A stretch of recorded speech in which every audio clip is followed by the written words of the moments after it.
There's a habit that a huge number of people over 60 have every single evening, one that feels completely harmless, that has almost nothing to do with exercise, medication, or stress, and yet research shows it can meaningfully raise your blood pressure while you're actually asleep at exactly the moment your body is supposed to be getting its most important nightly break from that pressure. Here's a number worth remembering. Normally, your blood pressure is supposed to drop somewhere between 10 and 20% while you sleep compared to your daytime levels. This is called nocturnal dipping, and it's a completely normal, healthy pattern your cardiovascular system relies on every single night to recover from the demands of the day. But research has found that a specific evening habit, one most people never think twice about, can interfere with that natural dip, sometimes almost eliminating it entirely without you ever feeling a single symptom to warn you it's happening. And doctors have a specific name for what happens when that nighttime dip doesn't occur the way it should. It's called non-dipping blood pressure, and it's been linked in research to a meaningfully higher risk of heart attack, stroke, and other cardiovascular events, independent of your daytime blood pressure readings, meaning it can be present and quietly elevating your risk, even if your numbers look perfectly normal every time you check them during the day. Today, I'm going to show you exactly what this habit is, why it interferes with your body's natural nighttime blood pressure drop, and the simple, specific timing change that research suggests can help restore that healthy pattern. Stay with me until the end, because I'll also cover why this particular habit becomes considerably more important to address after 60, and exactly what the research suggests doing differently starting tonight. Let's start with why nighttime blood pressure even matters separately from your daytime numbers, because this is genuinely surprising to a lot of people. Most of us think of blood pressure as one continuous number that simply goes up and down a little throughout the day. But your cardiovascular system actually has a distinct nighttime program, one that lowers your heart rate, relaxes your blood vessels, and reduces the overall workload on your heart during sleep, giving your entire cardiovascular system a genuine period of rest and recovery each night, similar in some ways to how your muscles recover during rest between periods of activity. Research using continuous 24-hour blood pressure monitoring, a method that tracks blood pressure automatically throughout both waking and sleeping hours rather than relying on a single reading at a doctor's office, has found that this nighttime dip isn't just a minor detail.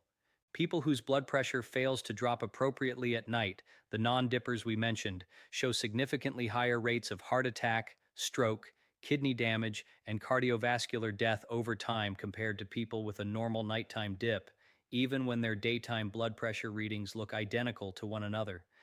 In other words, two people could have the exact same blood pressure reading at their doctor's office during a normal daytime visit and still have meaningfully different cardiovascular risk, simply based on what happens to their blood pressure after they fall asleep, a detail a standard daytime checkup would never reveal at all, since it only ever measures a single moment during waking hours.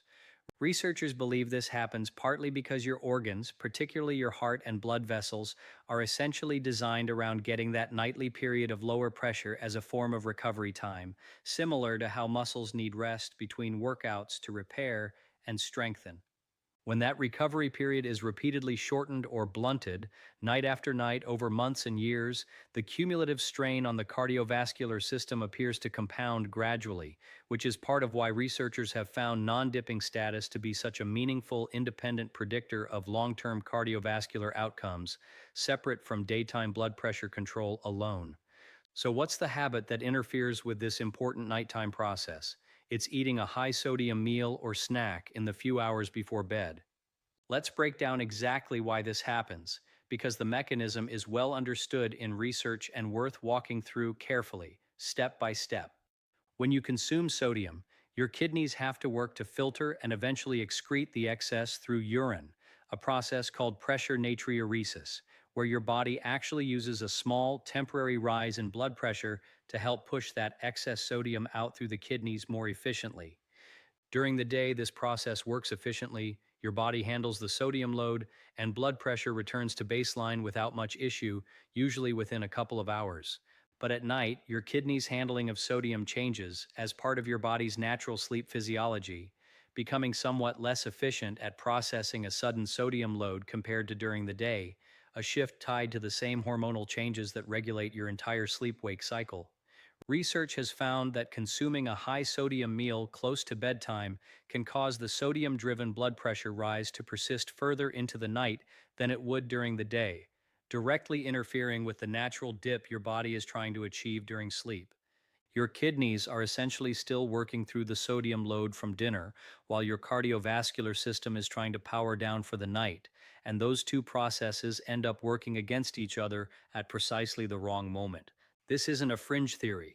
Research studies using overnight blood pressure monitoring have specifically compared participants who ate high sodium meals close to bedtime against those who ate similar meals earlier in the day or lower sodium meals in the evening, and found measurably different nighttime blood pressure patterns between the groups, even when total daily sodium intake was similar across both groups. The timing, not just the total amount, appears to genuinely matter in ways that most standard dietary advice simply doesn't account for. Why does this matter more after 60? As we age, several changes make this particular pattern more likely and more consequential, compounding on top of each other in ways worth understanding individually. Kidney function naturally becomes somewhat less efficient with age, meaning the nighttime sodium processing challenge we just described tends to be more pronounced in older adults compared to younger people, whose kidneys generally handle the same sodium load more efficiently, even late in the day, buffering against the very effect we're discussing today. Blood vessels also naturally become stiffer with age, a change called arterial stiffening, which affects how effectively your cardiovascular system can adjust its resistance to accommodate the nighttime blood pressure dip in the first place. A more flexible, elastic arterial system can adapt more readily to the hormonal signals telling it to relax overnight. A stiffer system has less room to make that adjustment, even when everything else is working as it should. And non-dipping blood pressure patterns themselves become considerably more common with age, with research suggesting a meaningfully higher prevalence in adults over 60 compared to younger populations, independent of any single dietary habit. This age-related increase in non-dipping prevalence means that any additional factor that further interferes with the nighttime dip, like a salty evening meal, is landing on a system that already has less margin to compensate than it once did decades earlier. Put together, this means the exact same bedtime habit, eating something salty close to bedtime, that might barely register as an issue for someone in their 30s, whose kidneys and blood vessels can generally absorb and compensate for the effect without much difficulty, can have a measurably larger effect on nighttime blood pressure for someone in their 60s, 70s, or beyond, precisely because several of the underlying systems that would normally compensate for it aren't working quite as efficiently as they once did. If this connection is this well established in research, why does almost nobody know about it? A few honest reasons are worth mentioning, and each one helps explain a genuine gap in how this information typically reaches everyday patients. Most public health messaging about sodium focuses entirely on total daily amount, telling people to simply eat less salt overall, without ever mentioning that timing within the day might matter separately from the total. This makes sense as a starting message, since reducing total intake is genuinely the most important factor for most people, but it means the more nuanced timing information rarely makes it into everyday conversations or even into most doctor visits, which tend to focus on the broader, simpler message first. There's also a practical detection problem worth understanding. Non-dipping blood pressure can only really be identified through 24-hour ambulatory blood pressure monitoring, a specific test that measures blood pressure automatically throughout the day and night, including during sleep, using a small portable device worn for a full day and night. This test isn't part of a routine checkup, and it's typically only ordered when a doctor already suspects a blood pressure problem, which means many people with a non-dipping pattern are never actually tested for it in the first place, and therefore never learn that a specific evening habit might be contributing to the problem they don't even know they have. And finally, evening eating patterns are deeply ingrained and rarely questioned in the way more obvious health habits are. A snack before bed, a slightly salty dinner eaten later than usual, these feel like completely ordinary, harmless parts of daily life.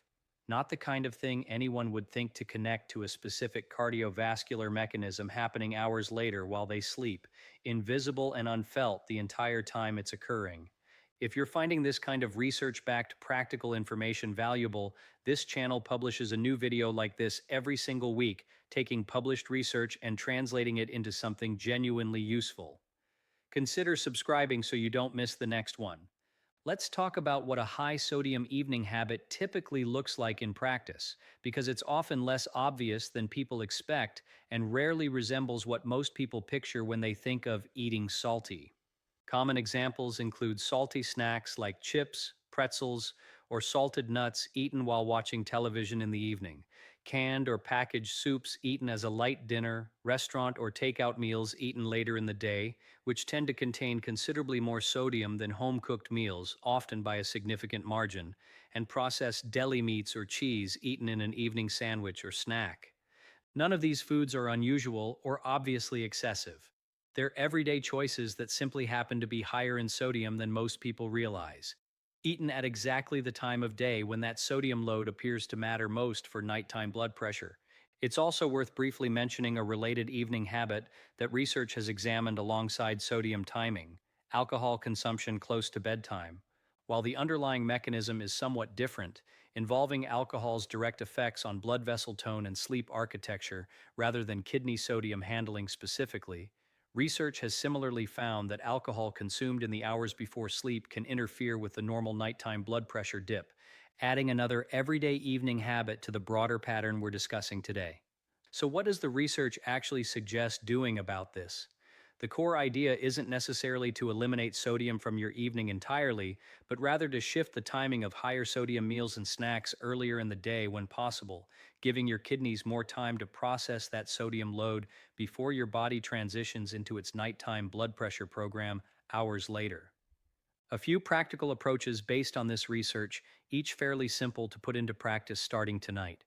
If dinner is naturally your saltier meal of the day, whether due to seasoning, sauces, or the type of dish you typically prepare, try eating it a little earlier in the evening rather than right before bed, giving your body several hours to process it before sleep begins in earnest. If you enjoy an evening snack, consider shifting toward lower sodium options in those final hours before bed, such as fresh fruit or unsalted nuts, saving saltier snacks for earlier in the day when your kidneys can process them more efficiently and with less overlap with your sleep window. And if you eat out or order takeout in the evening, being aware that restaurant meals often contain significantly more sodium than a comparable home-cooked meal, sometimes several times more, is worth factoring into when during the day you choose to eat that particular meal, rather than avoiding restaurants altogether. It's also worth mentioning that overall sodium reduction, not just timing, remains the more heavily researched and generally more impactful factor for blood pressure control overall. And nothing in this video is meant to suggest that timing alone can offset a diet that's consistently high in sodium throughout the entire day. Timing appears to be a meaningful additional consideration layered on top of total intake, not a replacement for paying attention to how much sodium you're consuming across the entire day as a whole. I want to be clear about something important here because context matters a great deal with a topic like this. This single habit almost certainly isn't the only factor affecting anyone's nighttime blood pressure, and adjusting your evening eating pattern isn't a substitute for any blood pressure medication or treatment plan you're currently on, regardless of how effective the timing change turns out to be for you personally. If you have diagnosed hypertension, or if you're concerned about your blood pressure control specifically at night, this is worth raising directly with your doctor, who may consider ambulatory blood pressure monitoring to see whether a non-dipping pattern is actually present in your specific case before making any recommendations tailored to your individual situation. It's also worth remembering that everyone's physiology responds somewhat differently to sodium and to timing changes, a concept researchers refer to as salt sensitivity, meaning some people's blood pressure responds much more strongly to sodium intake at any time of day than others. This is part of why a broader conversation with your doctor, rather than a single universal rule applied to everyone equally, remains the most reliable way to understand your own specific situation and what changes might genuinely help you. Let's bring everything together because we've covered quite a bit of physiology today. Your blood pressure is supposed to drop meaningfully at night compared to daytime levels, a healthy pattern called nocturnal dipping that gives your cardiovascular system genuine rest during sleep, night after night, as a normal part of healthy physiology. Eating a high sodium meal or snack close to bedtime can interfere with this natural dip because your kidney's sodium processing efficiency changes overnight, causing the sodium related blood pressure rise to persist further into your sleep than it would during the day. This pattern, called non-dipping blood pressure, has been linked in research to meaningfully higher cardiovascular risk, independent of daytime blood pressure readings, meaning it can exist quietly even in people whose office blood pressure readings look completely normal. This becomes especially relevant after 60, since kidney efficiency and arterial flexibility naturally decline somewhat with age, making this particular timing effect more pronounced than it would be at a younger age. The practical takeaway isn't necessarily eliminating sodium, but shifting higher sodium meals and snacks earlier in the day when possible, giving your body more time to process them before your nighttime blood pressure program begins, a small specific adjustment rather than a complete overhaul of your diet. This is exactly the kind of quiet, everyday habit that's easy to overlook entirely, simply because it happens hours before any effect becomes noticeable, while you're already asleep and unaware of what's happening inside your own cardiovascular system at that very moment. If this was useful, think about someone in your life over 60 who has a salty evening snack habit without ever considering the timing. A parent, a spouse, a friend who always seems to reach for something salty right before turning in for the night. Share this video with them, not to alarm them, but to give them a simple, actionable piece of information they can apply starting this very evening without needing to change anything else about how they eat. Subscribe for more videos like this one, breaking down the everyday habits that quietly affect your health in ways rarely explained clearly elsewhere. Whether it's something you eat, something you do right before bed, or a pattern you've simply never had a reason to question. And if there's a specific habit or symptom you'd like covered next, leave it in the comments below, since many of this channel's topics come directly from what viewers ask to see covered here. One final thought before we close. It's easy to feel like meaningful health changes require dramatic overhauls, entirely new diets, or major lifestyle upheavals. But what we've covered today is a good example of something different. A small, specific, well-researched adjustment, shifting when rather than necessarily what you eat, that costs nothing, requires no special products, and can be put into practice starting with tonight's dinner. Everything in this video is intended for educational and informational purposes only. It is not personal medical advice, a diagnosis, or a treatment recommendation.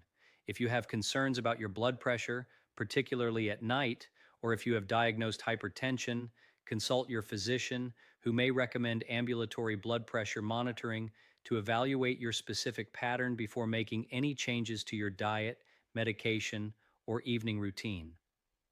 Thank you for watching, and I hope tonight's dinner feels just a little different now that you understand what's happening behind the scenes while you sleep.